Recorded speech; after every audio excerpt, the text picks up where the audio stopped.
So let's move on to the next one, shall we? The next exciting virus is the virus that's called a culture of silence.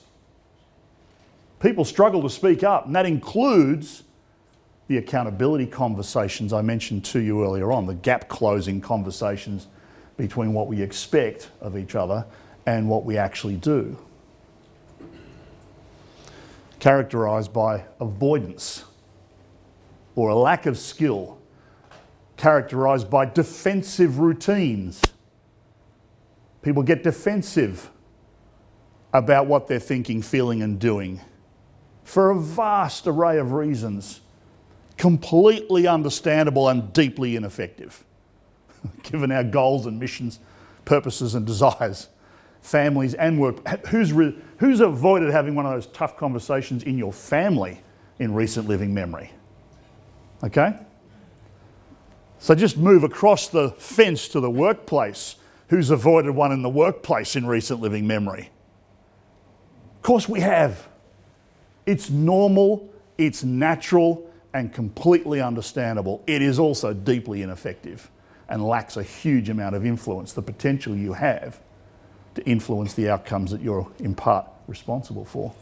So, here's the unwritten rule. I like the way we express this. It sounds like this. It's not written in policy, by the way, not usually, right? And as we value harmony over results. Now, it's not that harmony is a bad thing or that results is a bad thing. The question here is, can you do both? Can you intentionally, deliberately, purposefully pursue the results you want, need, or required to produce, and concurrently have those tough conversations in a way which is purposeful, it's skillful, it's respectful, it's honouring, it honours one another, it lifts and enhances the relationship to a place of high performance, great integrity. When Brad says he's going to do something, take it to the bank, mate. When Brad doesn't deliver, please, let's have the conversation.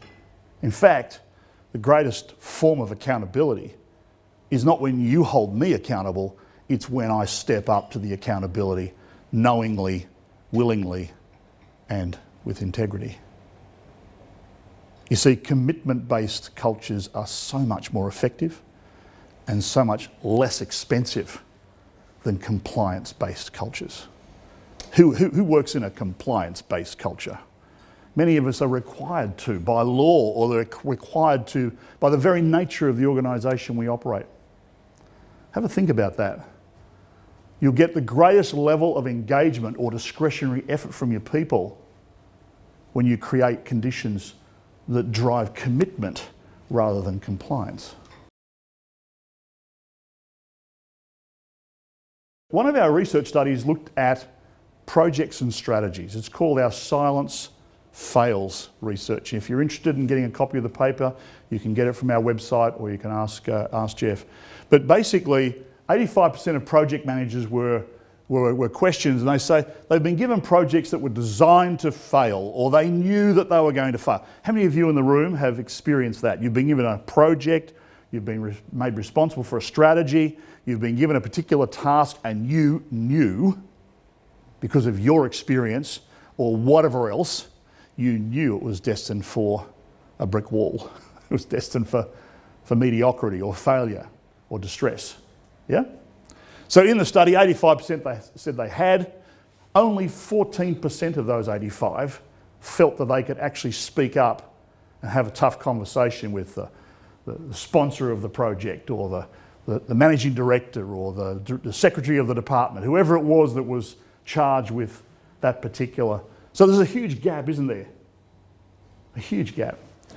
Let's look at nursing in healthcare. 82% of nurses say that they believe they have an incompetent colleague. How about that? So if you're interested, you can look at our Silence Kills research. And I mean that intensely and seriously. This set of behaviours tends to cause death. And I won't go into them now, but the statistics are staggering. Only 21% said they could speak up to that colleague. They felt they had One, the encouragement. Two, the skills to do that. Huge gap, aren't they? These are big gaps.